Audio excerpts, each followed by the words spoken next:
So a great question came in regarding drop sets and whether or not they were a progressive variable to incorporate and or manipulate in a training regimen. So the short answer is yes, they are a progressive variable. They're very useful to incorporate, but there's three considerations I always have when putting them into a workout program. The first thing is going to be frequency. And with frequency, I'm considering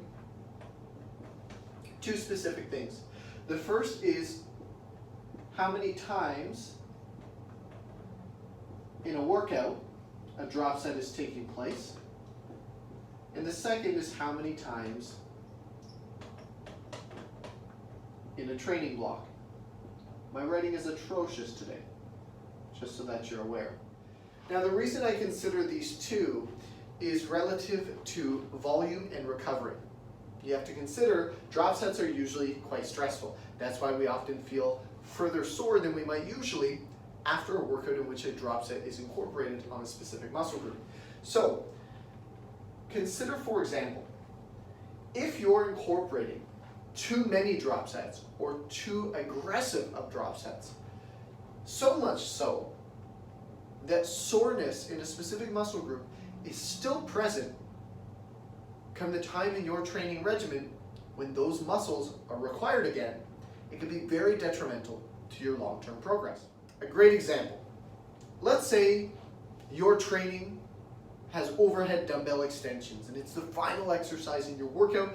You decide you're gonna just run the rack. So you grab the 80, you do as many reps as you possibly can, you grab the 60, then the 40, then the 30, then the 20, and you absolutely toast your triceps. They are trashed. And you wake up the next day and you know it. Whew, they're toasty. You wake up the next day, they're still toasty. Wake up the next day, they're tight still.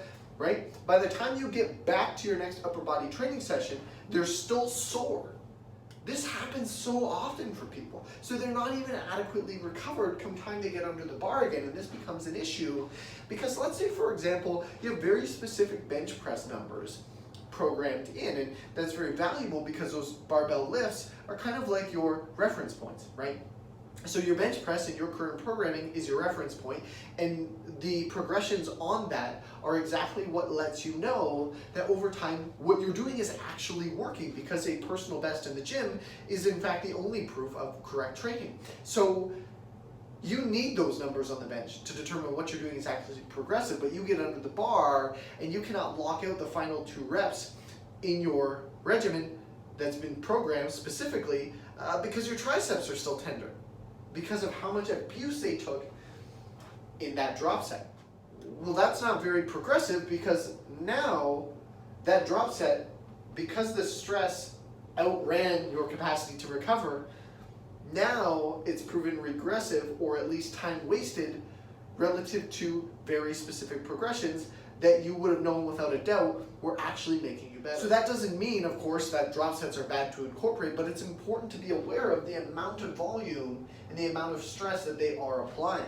Sure, they're fun to incorporate, but if you're putting a drop set on every single muscle group in every single workout, that's a lot of stress. If you're doing drop sets every time you show up at the gym, that's a lot of stress.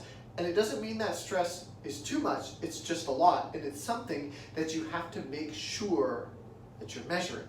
Because if you don't measure it, you won't be able to adequately manage it.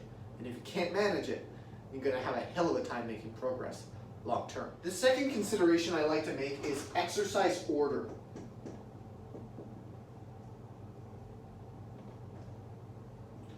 Where is the drop set in the workout itself? That one's pretty self-explanatory, but let me give you the rationale behind this. Let's say, for example, you're very, very diligent with measuring your training, as I can be often to a fault. What happens if you incorporate, say, a drop set on a squat, but you also happen to have deadlifts that day? Well, that fatigue that will now be present because you just did a drop set on a squat, which is brutal, will compromise your capacity to excel at the deadlift following it. So you have to be aware where you position drop sets in the workout itself, because if you put it in the wrong spot, not only could it lead to you suffering when it comes to output, but it could also lead to injury. And that's often overlooked. If you put a drop set in on an exercise that will induce enough fatigue for your form to break down on a following exercise that requires you to be very much aware of the quality of your form because of the risk of injury, you can see very quickly how this could become a very, very bad plan. So building off of exercise order, also very important, is exercise, I almost spelled that wrong, it was supposed to say selection. Selection is valuable though, because consider this. If an exercise has a greater risk of injury when form is compromised, what's important to be aware of is that drop sets will always increase fatigue very rapidly. And with rapid increases in fatigue, as with all fatigue present, form will inevitably break down. So if you select an exercise, say a deadlift, where the risk of injury is much higher when form is inadequate, it's a recipe for disaster, because fatigue will build rapidly, form will inevitably break down, risk of injury will go through the roof. Not a good plan. So, being aware of what exercise you're selecting for those drop sets is extremely valuable as well. The final consideration I make is the number of drops in the drop set. The number of drops in the drop set itself. An important factor that's usually not even considered. So the reason this is important is because you have to be somewhat reasonable with a drop set. Unless your goal is literally just to absolutely annihilate yourself for no reason other than to annihilate yourself, you want the drop set to be somewhat measurable and progressive. So the first thing to consider when determining the number of drops is, are the rep ranges going to be beneficial as fatigue sets in? So you have to make sure that the amount of weight you drop by, the percentage of load you drop by, allows you to actually complete a few more repetitions with quality form. Say for example, you're doing a drop set on your bench press. You want to get a solid chest pump and you want to really cram some volume in on the bench. You do 225 for 10, and then you drop it down to 220. You're likely going to get a big 0. That's not a very good management of a drop set. And if you continue dropping it by 5 pounds at a time, you're going to get a lot of failure, not very many quality reps whatsoever, an incredible amount of stress being applied to your body, and it just isn't a very rational approach overall. So let's say you did your 225 bench and then you dropped to 185. It would be a much more reasonable percentage reduction considering the original load, and you'd likely squeeze out with quality form maybe 4 to 8 more repetitions before fatigue inevitably became too great to overcome. And then you could drop it to say 135 pounds and do the same thing. So by being aware of the percentage reductions in load when planning your drop sets, that in and of itself will help manage the number of times you drop the weight in a set, and it will also help mitigate your risk of injury, because if fatigue is too great and you're trying to grind through a load that's too heavy with that level of fatigue present, then you're likely just going to end up hurt. So to manage that, of course, the first thing is going to be percentage of load reduced per drop.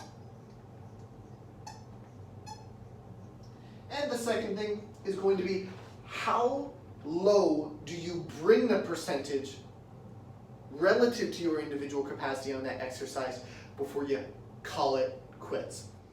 Again, there's so many ways to go about this. Personal preference from a coaching standpoint is I rarely go under 60%.